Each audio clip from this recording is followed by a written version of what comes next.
a shining light for them this season. Isn't he just? Thank you very much for that, Bronte. Well, Hollywood's awards season kicks off tomorrow, would you believe, with the 81st Golden Globes. The event will take place at the Beverly Hilton Hotel in California with a star-studded lineup. Barbie and Oppenheimer are leading nominations, and there's hope Australians, including Margot Robbie, will bring home a Globe. No one's going to leave here unhappy. I think Margot Robbie will be holding a Golden Globe or two in her hands tomorrow night. And you can watch it all live on Stan from 11 a.m. Well, in just 3 minutes' time, the race for a climate-friendly fuel gets a whole lot closer. Our reporter gets behind the wheel of one of the rarest cars on the road. That story is just a few moments away for you. But first, a check of the weather, and we're back with Bronte at the Brisbane International. Any chance, Bronte, of blue skies this week? Intermittently is all I can say, Wendy. It's probably best to keep a brolly in the car. We're going to have showers right throughout the rest of the week, and I'll have your full weather forecast coming up not too far away.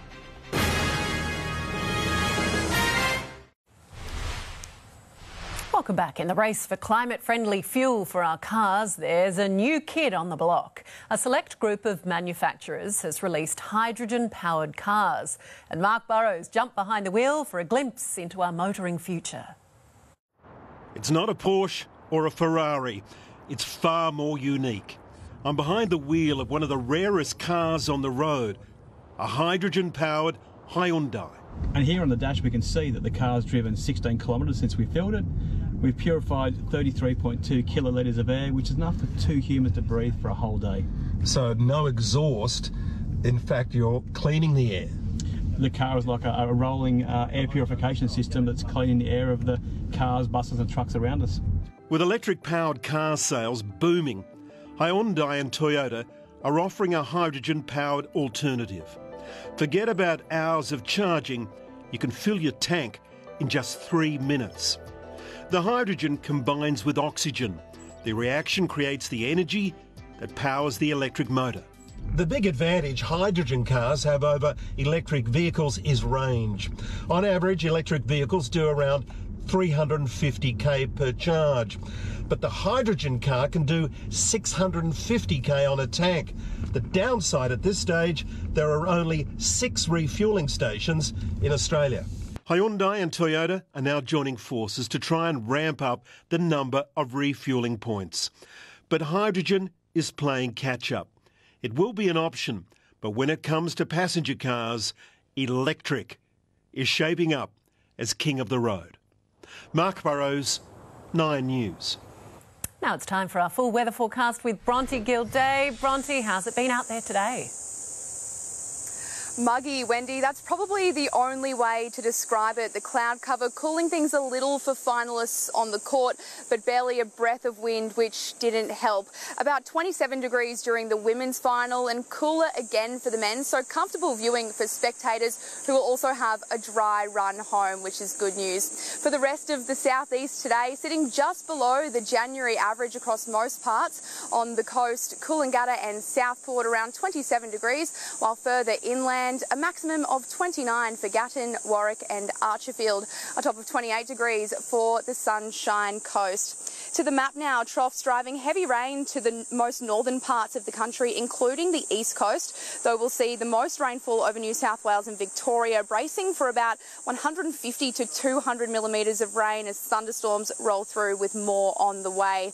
Most of the country getting wet tomorrow. Sydney with increasing downpours and 29, Canberra and Melbourne storms and heavy rain, Hobart as well with a top of 19 degrees, Darwin a top of 33 and rain for you, Perth escaping the wet weather, sunny with a top of 35 tomorrow, while Adelaide will have only the slight chance of a shower. Tops of 33 in Cairns and Townsville with showers throughout the day. We can expect a storm inland for Mount Isa, reaching 33 as well. Inland of the central Queensland coast, expecting a band of storms in Longreach, with just showers forecast to reach the coast, with a top of 33 in Rocky, 32 in Gladstone and 31 in Gympie. At home in the southeast tomorrow, we'll wear the tail end of the wet weather affecting most of the east coast of Queensland. A high chance of showers and 29 in Noosa, Caboolture with overnight temperatures between 17 and 21 and a daytime high of around 29, a top of 31 and more showers for Ipswich, wet all the way down to the border, Coolangatta, a top of 29. On the bay, light easterly winds early in the morning, turning back toward the north before midday, seas below a metre.